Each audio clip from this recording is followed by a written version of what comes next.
부처님 가르침에 귀의합니다. 당신이 원하는 모든 것은 이루어질 것입니다. 소원 성취하세요. 당신을 응원합니다.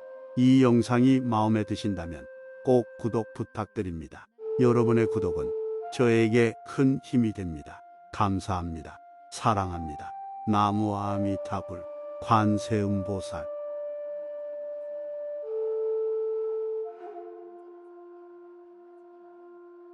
육바라밀공 무지영무도 이무소 듣고 공안 가운데는 지혜도 없으며 지혜를 실천함으로써 주어지는 공덕의 얻음도 없느니라.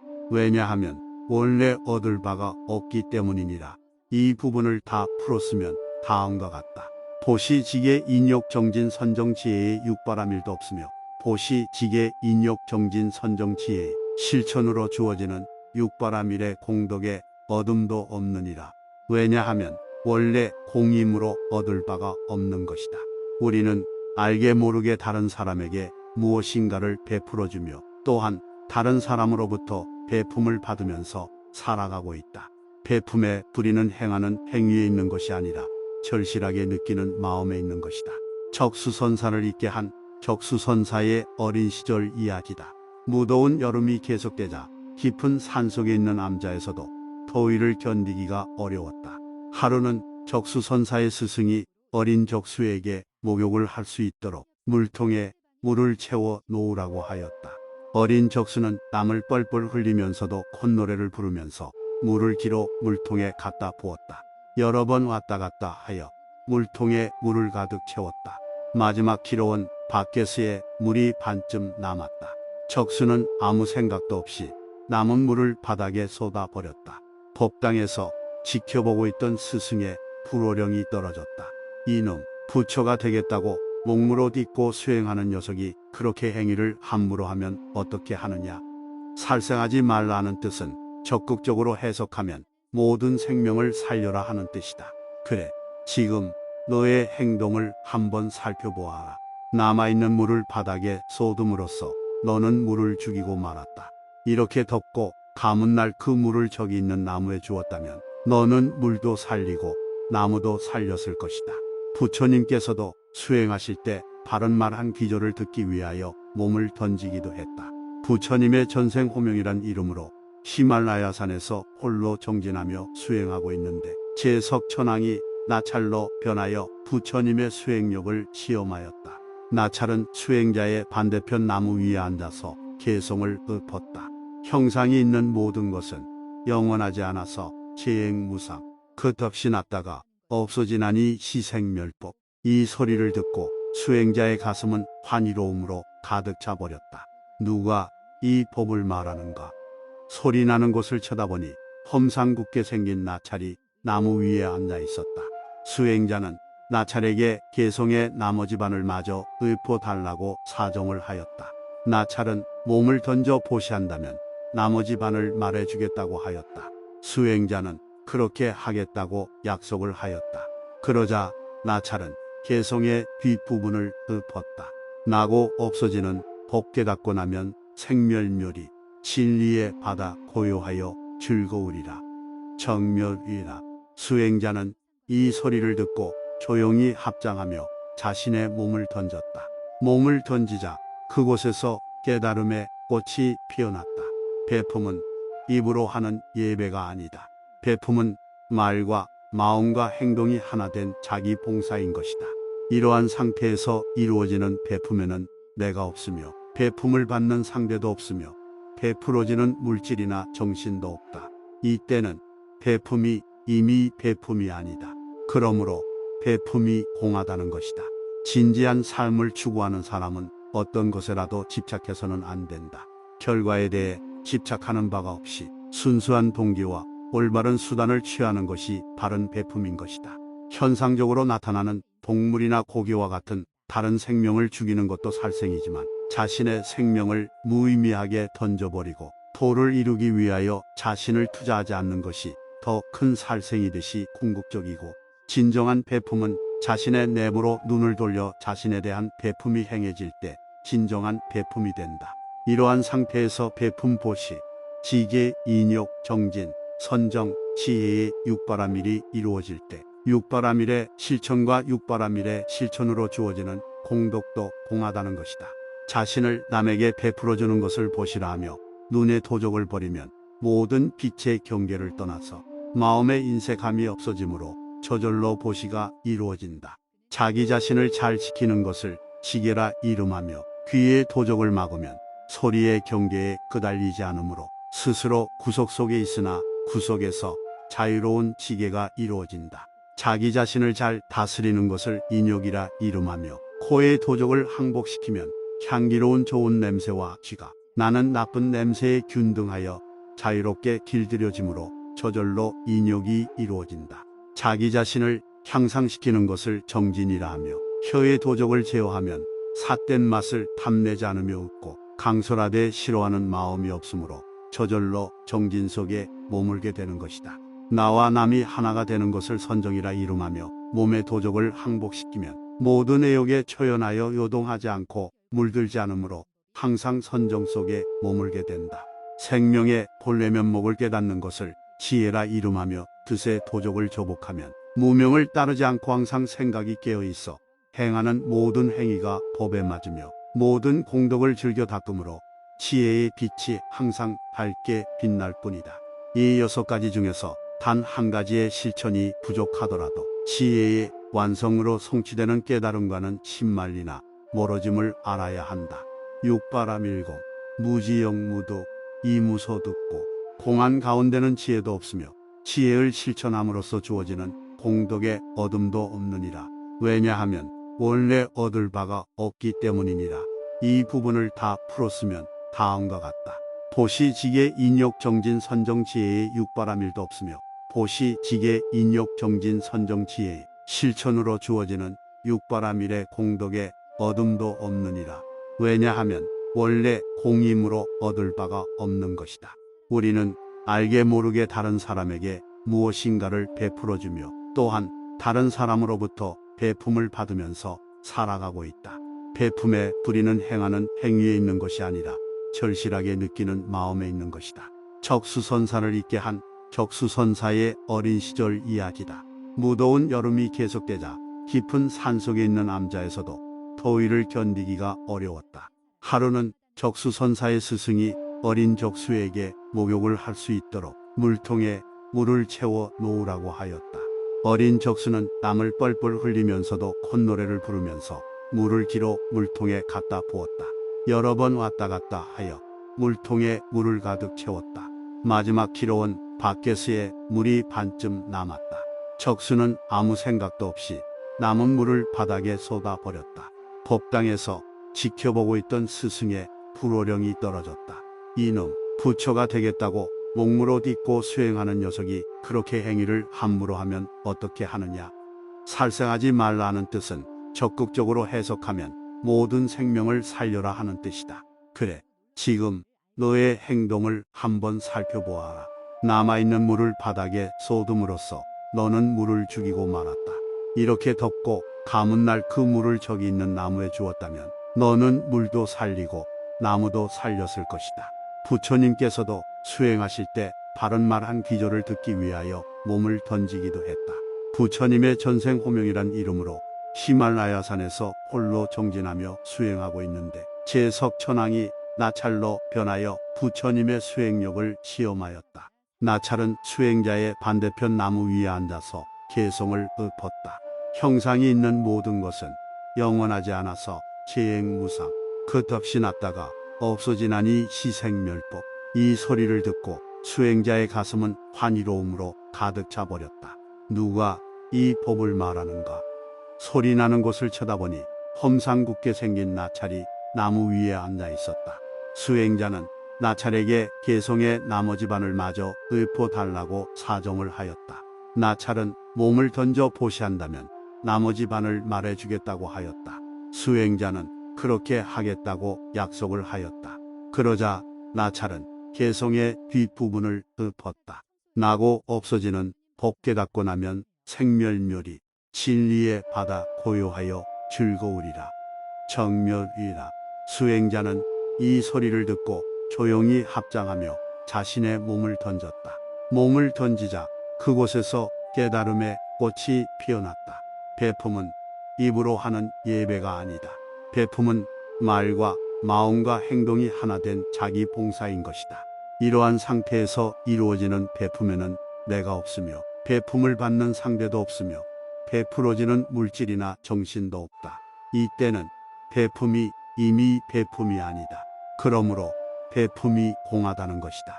진지한 삶을 추구하는 사람은 어떤 것에라도 집착해서는 안 된다. 결과에 대해 집착하는 바가 없이 순수한 동기와 올바른 수단을 취하는 것이 바른 베품인 것이다. 현상적으로 나타나는 동물이나 고기와 같은 다른 생명을 죽이는 것도 살생이지만 자신의 생명을 무의미하게 던져버리고 도를 이루기 위하여 자신을 투자하지 않는 것이 더 큰 살생이듯이 궁극적이고, 진정한 베품은 자신의 내부로 눈을 돌려 자신에 대한 베품이 행해질 때 진정한 베품이 된다. 이러한 상태에서 베품 보시, 지계, 인욕, 정진, 선정, 지혜의 육바라밀이 이루어질 때 육바라밀의 실천과 육바라밀의 실천으로 주어지는 공덕도 공하다는 것이다. 자신을 남에게 베풀어주는 것을 보시라 하며 눈의 도적을 버리면 모든 빛의 경계를 떠나서 마음의 인색함이 없어지므로 저절로 보시가 이루어진다. 자기 자신을 잘 지키는 것을 지계라 이름하며 귀의 도적을 막으면 소리의 경계에 끄달리지 않으므로 스스로 구속 속에 있으나 구속에서 자유로운 지계가 이루어진다. 자기 자신을 잘 다스리는 것을 인욕이라 이름하며 코의 도적을 항복시키면 향기로운 좋은 냄새와 쥐가 나는 나쁜 냄새에 균등하여 자유롭게 길들여지므로 저절로 인욕이 이루어진다. 자기 자신을 향상시키는 것을 정진이라 하며 혀의 도적을 제어하면 삿된 맛을 탐내지 않으며 웃고 강설하되 싫어하는 마음이 없으므로 저절로 정진 속에 머물게 되는 것이다. 나와 남이 하나가 되는 것을 선정이라 이름하며 몸의 도적을 항복시키면 모든 애욕에 초연하여 요동하지 않고 물들지 않으므로 항상 선정 속에 머물게 된다. 생명의 본래 면목을 깨닫는 것을 지혜라 이름하며 뜻의 도적을 조복하면 무명을 따르지 않고 항상 생각이 깨어있어 행하는 모든 행위가 법에 맞으며 모든 공덕을 즐겨 닦음으로 지혜의 빛이 항상 밝게 빛날 뿐이다. 이 6가지 중에서 단 한 가지의 실천이 부족하더라도 지혜의 완성으로 성취되는 깨달음과는 신말리나 멀어짐을 알아야 한다. 육바라밀공, 무지영무도, 이무소득고, 공한 가운데는 지혜도 없으며 지혜를 실천함으로써 주어지는 공덕의 얻음도 없느니라. 왜냐하면 원래 얻을 바가 없기 때문이니라. 이 부분을 다 풀었으면 다음과 같다. 보시 지계 인욕 정진 선정 지혜의 육바라밀도 없으며 보시 지계 인욕 정진 선정 지혜의 실천으로 주어지는 육바라밀의 공덕의 얻음도 없느니라. 왜냐하면 원래 공임으로 얻을 바가 없는 것이다. 우리는 알게 모르게 다른 사람에게 무엇인가를 베풀어주며 또한 다른 사람으로부터 베품을 받으면서 살아가고 있다. 베품의 뿌리는 행하는 행위에 있는 것이 아니라 절실하게 느끼는 마음에 있는 것이다. 적수선사를 잊게 한 적수선사의 어린 시절 이야기다. 무더운 여름이 계속되자 깊은 산속에 있는 암자에서도 더위를 견디기가 어려웠다. 하루는 적수선사의 스승이 어린 적수에게 목욕을 할 수 있도록 물통에 물을 채워 놓으라고 하였다. 어린 적수는 땀을 뻘뻘 흘리면서도 콧노래를 부르면서 물을 기로 물통에 갖다 부었다. 여러 번 왔다 갔다 하여 물통에 물을 가득 채웠다. 마지막 기로원 밖에서의 물이 반쯤 남았다. 적수는 아무 생각도 없이 남은 물을 바닥에 쏟아버렸다. 법당에서 지켜보고 있던 스승의 불호령이 떨어졌다. 이놈, 부처가 되겠다고 목물옷 입고 수행하는 녀석이 그렇게 행위를 함부로 하면 어떻게 하느냐. 살생하지 말라는 뜻은 적극적으로 해석하면 모든 생명을 살려라 하는 뜻이다. 그래, 지금 너의 행동을 한번 살펴보아라. 남아있는 물을 바닥에 쏟음으로써 너는 물을 죽이고 말았다. 이렇게 덥고 가문 날 그 물을 저기 있는 나무에 주었다면 너는 물도 살리고 나무도 살렸을 것이다. 부처님께서도 수행하실 때 바른 말 한 기조를 듣기 위하여 몸을 던지기도 했다. 부처님의 전생호명이란 이름으로 히말라야산에서 홀로 정진하며 수행하고 있는데 제석천왕이 나찰로 변하여 부처님의 수행력을 시험하였다. 나찰은 수행자의 반대편 나무 위에 앉아서 개성을 읊었다. 형상이 있는 모든 것은 영원하지 않아서 재행무상, 끝없이 났다가 없어지나니 희생멸법. 이 소리를 듣고 수행자의 가슴은 환희로움으로 가득 차버렸다. 누가 이 법을 말하는가? 소리 나는 곳을 쳐다보니 험상궂게 생긴 나찰이 나무 위에 앉아 있었다. 수행자는 나찰에게 개성의 나머지 반을 마저 읊어달라고 사정을 하였다. 나찰은 몸을 던져 보시한다면 나머지 반을 말해주겠다고 하였다. 수행자는 그렇게 하겠다고 약속을 하였다. 그러자 나찰은 개성의 뒷부분을 읊었다. 나고 없어지는 법 깨닫고 나면 생멸멸이 진리의 바다 고요하여 즐거우리라. 정멸이라. 수행자는 이 소리를 듣고 조용히 합장하며 자신의 몸을 던졌다. 몸을 던지자 그곳에서 깨달음의 꽃이 피어났다. 배품은 입으로 하는 예배가 아니다. 배품은 말과 마음과 행동이 하나 된 자기 봉사인 것이다. 이러한 상태에서 이루어지는 배품에는 내가 없으며 배품을 받는 상대도 없으며 베풀어지는 물질이나 정신도 없다. 이때는 배품이 이미 배품이 아니다. 그러므로 배품이 공하다는 것이다. 진지한 삶을 추구하는 사람은 어떤 것에라도 집착해서는 안 된다. 결과에 대해 집착하는 바가 없이 순수한 동기와 올바른 수단을 취하는 것이 바른 배품인 것이다. 현상적으로 나타나는 동물이나 고기와 같은 다른 생명을 죽이는 것도 살생이지만 자신의 생명을 무의미하게 던져버리고 도를 이루기 위하여 자신을 투자하지 않는 것이 더 큰 살생이듯이 궁극적이고, 진정한 배품은 자신의 내부로 눈을 돌려 자신에 대한 배품이 행해질 때 진정한 배품이 된다. 이러한 상태에서 배품 보시, 지계, 인욕, 정진, 선정, 지혜의 육바라밀이 이루어질 때 육바라밀의 실천과 육바라밀의 실천으로 주어지는 공덕도 공하다는 것이다. 자신을 남에게 베풀어주는 것을 보시라 하며 눈의 도적을 버리면 모든 빛의 경계를 떠나서 마음의 인색함이 없어지므로 저절로 보시가 이루어진다. 자기 자신을 잘 지키는 것을 지계라 이름하며 귀의 도적을 막으면 소리의 경계에 끄달리지 않으므로 스스로 구속 속에 있으나 구속에서 자유로운 지계가 이루어진다. 자기 자신을 잘 다스리는 것을 인욕이라 이름하며 코의 도적을 항복시키면 향기로운 좋은 냄새와 쥐가 나는 나쁜 냄새에 균등하여 자유롭게 길들여지므로 저절로 인욕이 이루어진다.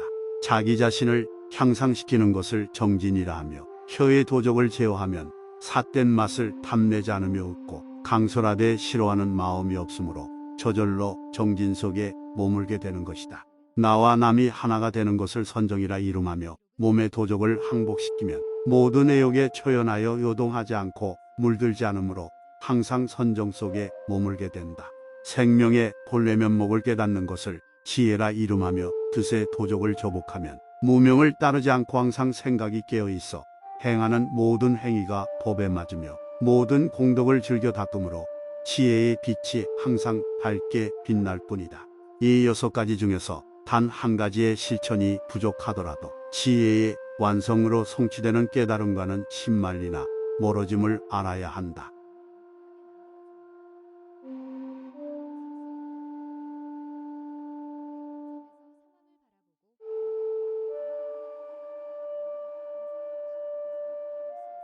육바라밀공, 무지영무도, 이무소득고, 공안 가운데는 지혜도 없으며 지혜를 실천함으로써 주어지는 공덕의 얻음도 없느니라.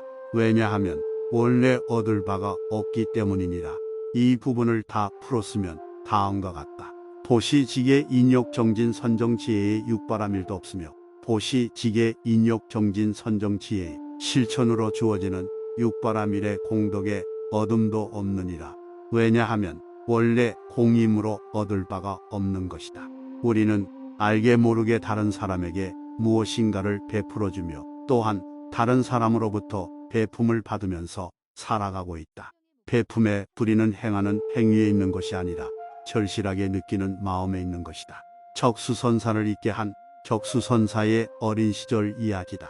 무더운 여름이 계속되자 깊은 산속에 있는 암자에서도 더위를 견디기가 어려웠다. 하루는 적수선사의 스승이 어린 적수에게 목욕을 할 수 있도록 물통에 물을 채워 놓으라고 하였다. 어린 적수는 땀을 뻘뻘 흘리면서도 콧노래를 부르면서 물을 기로 물통에 갖다 부었다. 여러 번 왔다 갔다 하여 물통에 물을 가득 채웠다. 마지막 기로원 바켓에 물이 반쯤 남았다. 적수는 아무 생각도 없이 남은 물을 바닥에 쏟아버렸다. 법당에서 지켜보고 있던 스승의 불호령이 떨어졌다. 이놈, 부처가 되겠다고 목물옷 입고 수행하는 녀석이 그렇게 행위를 함부로 하면 어떻게 하느냐. 살생하지 말라는 뜻은 적극적으로 해석하면 모든 생명을 살려라 하는 뜻이다. 그래, 지금 너의 행동을 한번 살펴보아라. 남아있는 물을 바닥에 쏟음으로써 너는 물을 죽이고 말았다. 이렇게 덥고 가문 날 그 물을 저기 있는 나무에 주었다면 너는 물도 살리고 나무도 살렸을 것이다. 부처님께서도 수행하실 때 바른 말 한 기절을 듣기 위하여 몸을 던지기도 했다. 부처님의 전생호명이란 이름으로 히말라야산에서 홀로 정진하며 수행하고 있는데 제석천왕이 나찰로 변하여 부처님의 수행력을 시험하였다. 나찰은 수행자의 반대편 나무 위에 앉아서 개성을 읊었다. 형상이 있는 모든 것은 영원하지 않아서 재행무상, 끝없이 났다가 없어지나니 시생멸법. 이 소리를 듣고 수행자의 가슴은 환희로움으로 가득 차버렸다. 누가 이 법을 말하는가?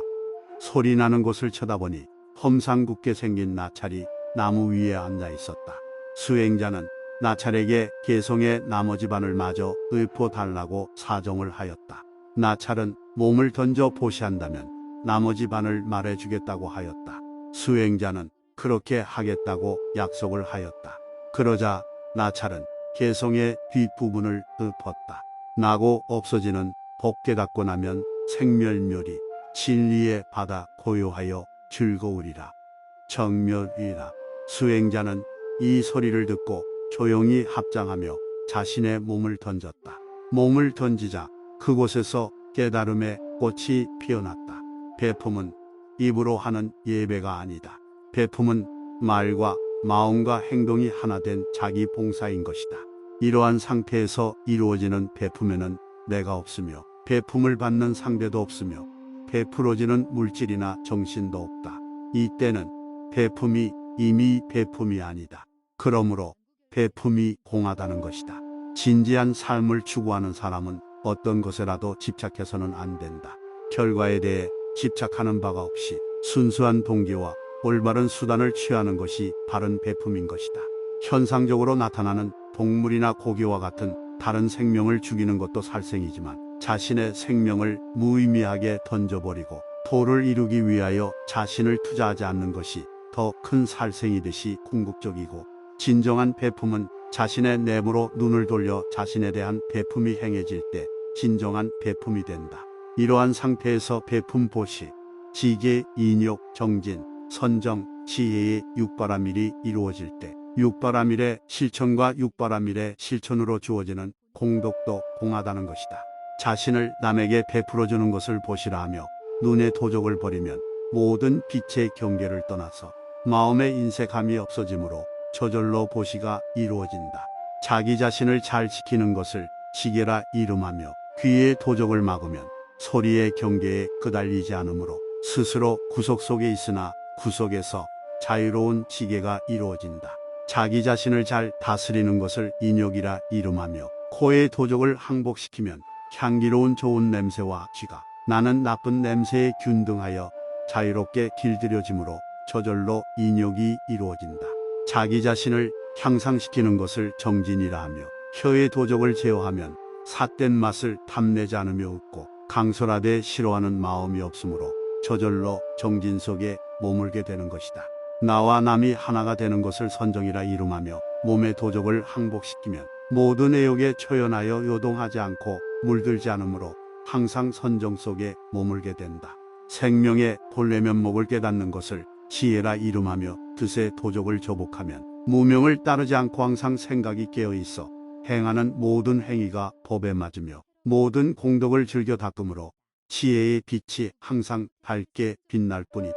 이 6가지 중에서 단 한 가지의 실천이 부족하더라도 지혜의 완성으로 성취되는 깨달음과는 신말리나 멀어짐을 알아야 한다. 육바라밀공, 무지영무도, 이무소득고, 공안 가운데는 지혜도 없으며 지혜를 실천함으로써 주어지는 공덕의 얻음도 없느니라. 왜냐하면 원래 얻을 바가 없기 때문이니라. 이 부분을 다 풀었으면 다음과 같다. 보시지계 인욕정진 선정지혜의 육바라밀도 없으며 보시지계 인욕정진 선정지혜의 실천으로 주어지는 육바라밀의 공덕의 얻음도 없느니라. 왜냐하면 원래 공임으로 얻을 바가 없는 것이다. 우리는 알게 모르게 다른 사람에게 무엇인가를 베풀어주며 또한 다른 사람으로부터 베품을 받으면서 살아가고 있다. 베품의 뿌리는 행하는 행위에 있는 것이 아니라 절실하게 느끼는 마음에 있는 것이다. 적수선사를 잊게 한 적수선사의 어린 시절 이야기다. 무더운 여름이 계속되자 깊은 산속에 있는 암자에서도 더위를 견디기가 어려웠다. 하루는 적수선사의 스승이 어린 적수에게 목욕을 할 수 있도록 물통에 물을 채워 놓으라고 하였다. 어린 적수는 땀을 뻘뻘 흘리면서도 콧노래를 부르면서 물을 기로 물통에 갖다 부었다. 여러 번 왔다 갔다 하여 물통에 물을 가득 채웠다. 마지막 기로원 바켓에 물이 반쯤 남았다. 적수는 아무 생각도 없이 남은 물을 바닥에 쏟아버렸다. 법당에서 지켜보고 있던 스승의 불호령이 떨어졌다. 이놈, 부처가 되겠다고 목물옷 입고 수행하는 녀석이 그렇게 행위를 함부로 하면 어떻게 하느냐. 살생하지 말라는 뜻은 적극적으로 해석하면 모든 생명을 살려라 하는 뜻이다. 그래, 지금 너의 행동을 한번 살펴보아라. 남아있는 물을 바닥에 쏟음으로써 너는 물을 죽이고 말았다. 이렇게 덥고 가문 날 그 물을 저기 있는 나무에 주었다면 너는 물도 살리고 나무도 살렸을 것이다. 부처님께서도 수행하실 때 바른 말 한 기조를 듣기 위하여 몸을 던지기도 했다. 부처님의 전생호명이란 이름으로 히말라야산에서 홀로 정진하며 수행하고 있는데 제석천왕이 나찰로 변하여 부처님의 수행력을 시험하였다. 나찰은 수행자의 반대편 나무 위에 앉아서 개성을 읊었다. 형상이 있는 모든 것은 영원하지 않아서 재행무상, 끝없이 났다가 없어지나니 희생멸법. 이 소리를 듣고 수행자의 가슴은 환희로움으로 가득 차버렸다. 누가 이 법을 말하는가? 소리 나는 곳을 쳐다보니 험상궂게 생긴 나찰이 나무 위에 앉아 있었다. 수행자는 나찰에게 개성의 나머지 반을 마저 읊어달라고 사정을 하였다. 나찰은 몸을 던져 보시한다면 나머지 반을 말해주겠다고 하였다. 수행자는 그렇게 하겠다고 약속을 하였다. 그러자 나찰은 개성의 뒷부분을 읊었다. 나고 없어지는 법 깨닫고 나면 생멸멸이 진리의 바다 고요하여 즐거우리라. 정멸이라. 수행자는 이 소리를 듣고 조용히 합장하며 자신의 몸을 던졌다. 몸을 던지자 그곳에서 깨달음의 꽃이 피어났다. 베품은 입으로 하는 예배가 아니다. 베품은 말과 마음과 행동이 하나 된 자기 봉사인 것이다. 이러한 상태에서 이루어지는 베품에는 내가 없으며 베품을 받는 상대도 없으며 베풀어지는 물질이나 정신도 없다. 이때는 베품이 이미 베품이 아니다. 그러므로 베품이 공하다는 것이다. 진지한 삶을 추구하는 사람은 어떤 것에라도 집착해서는 안 된다. 결과에 대해 집착하는 바가 없이 순수한 동기와 올바른 수단을 취하는 것이 바른 베품인 것이다. 현상적으로 나타나는 동물이나 고기와 같은 다른 생명을 죽이는 것도 살생이지만 자신의 생명을 무의미하게 던져버리고 도를 이루기 위하여 자신을 투자하지 않는 것이 더 큰 살생이듯이 궁극적이고, 진정한 베품은 자신의 내부로 눈을 돌려 자신에 대한 베품이 행해질 때 진정한 베품이 된다. 이러한 상태에서 베품 보시, 지계, 인욕, 정진, 선정, 지혜의 육바라밀이 이루어질 때 육바라밀의 실천과 육바라밀의 실천으로 주어지는 공덕도 공하다는 것이다. 자신을 남에게 베풀어주는 것을 보시라 하며 눈의 도적을 버리면 모든 빛의 경계를 떠나서 마음의 인색함이 없어지므로 저절로 보시가 이루어진다. 자기 자신을 잘 지키는 것을 지게라 이름하며 귀의 도적을 막으면 소리의 경계에 끄달리지 않으므로 스스로 구속 속에 있으나 구속에서 자유로운 지게가 이루어진다. 자기 자신을 잘 다스리는 것을 인욕이라 이름하며 코의 도적을 항복시키면 향기로운 좋은 냄새와 쥐가 나는 나쁜 냄새에 균등하여 자유롭게 길들여지므로 저절로 인욕이 이루어진다. 자기 자신을 향상시키는 것을 정진이라 하며 혀의 도적을 제어하면 삿된 맛을 탐내지 않으며 웃고 강설하되 싫어하는 마음이 없으므로 저절로 정진 속에 머물게 되는 것이다. 나와 남이 하나가 되는 것을 선정이라 이름하며 몸의 도적을 항복시키면 모든 애욕에 초연하여 요동하지 않고 물들지 않으므로 항상 선정 속에 머물게 된다. 생명의 본래 면목을 깨닫는 것을 지혜라 이름하며 뜻의 도적을 조복하면 무명을 따르지 않고 항상 생각이 깨어있어 행하는 모든 행위가 법에 맞으며 모든 공덕을 즐겨 닦음으로 지혜의 빛이 항상 밝게 빛날 뿐이다. 이 6가지 중에서 단 한 가지의 실천이 부족하더라도 지혜의 완성으로 성취되는 깨달음과는 신말리나 멀어짐을 알아야 한다. 육바라밀고 무지영무도 이무소득고 공안 가운데는 지혜도 없으며 지혜를 실천함으로써 주어지는 공덕의 얻음도 없느니라. 왜냐하면 원래 얻을 바가 없기 때문이니라. 이 부분을 다 풀었으면 다음과 같다. 보시지게 인욕 정진 선정 지혜의 육바라밀도 없으며 보시지게 인욕 정진 선정 지혜의 실천으로 주어지는 육바라밀의 공덕의 얻음도 없느니라. 왜냐하면 원래 공임으로 얻을 바가 없는 것이다. 우리는 알게 모르게 다른 사람에게 무엇인가를 베풀어주며 또한 다른 사람으로부터 베품을 받으면서 살아가고 있다. 베품에 부리는 행하는 행위에 있는 것이 아니라 절실하게 느끼는 마음에 있는 것이다. 적수선사를 잊게 한 적수선사의 어린 시절 이야기다. 무더운 여름이 계속되자 깊은 산속에 있는 암자에서도 더위를 견디기가 어려웠다. 하루는 적수선사의 스승이 어린 적수에게 목욕을 할 수 있도록 물통에 물을 채워 놓으라고 하였다. 어린 적수는 땀을 뻘뻘 흘리면서도 콧노래를 부르면서 물을 기로 물통에 갖다 부었다. 여러 번 왔다 갔다 하여 물통에 물을 가득 채웠다. 마지막 기로원 바켓에 물이 반쯤 남았다. 적수는 아무 생각도 없이 남은 물을 바닥에 쏟아버렸다. 법당에서 지켜보고 있던 스승의 불호령이 떨어졌다. 이놈, 부처가 되겠다고 목물옷 입고 수행하는 녀석이 그렇게 행위를 함부로 하면 어떻게 하느냐. 살생하지 말라는 뜻은 적극적으로 해석하면 모든 생명을 살려라 하는 뜻이다. 그래, 지금 너의 행동을 한번 살펴보아라. 남아있는 물을 바닥에 쏟음으로써 너는 물을 죽이고 말았다. 이렇게 덥고 가문 날 그 물을 저기 있는 나무에 주었다면 너는 물도 살리고 나무도 살렸을 것이다.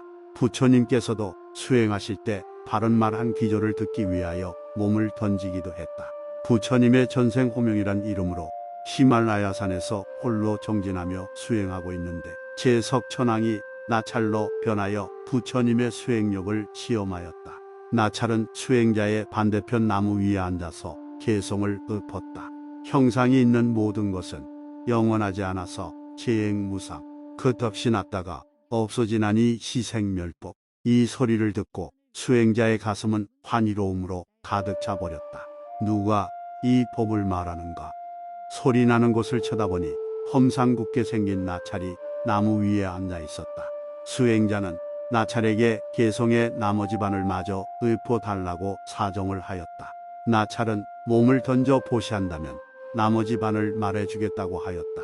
수행자는 그렇게 하겠다고 약속을 하였다.